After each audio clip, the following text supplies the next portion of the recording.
Fenomena polisi gadungan masih kerap terjadi, mulai untuk dipakai untuk aksi kriminalitas hingga hanya sekedar gagah-gagahan. Seperti yang terjadi di Bogor, seorang polisi gadungan dicegat langsung oleh aparat petugas.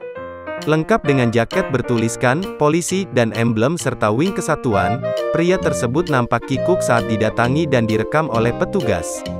Hal tersebut diakui Kasat Lantas Polresta Bogor Kota, AKP Diki Pranata yang mengatakan peristiwa tersebut terjadi hari Kamis, tanggal 12 Mei tahun 2022 saat pria tersebut melintas di pos polisi Simpang Gadok.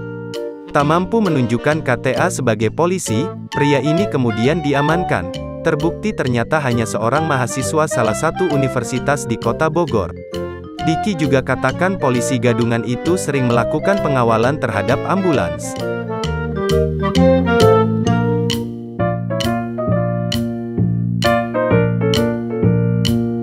Terima kasih sudah nonton. Jangan lupa like, subscribe, dan share ya.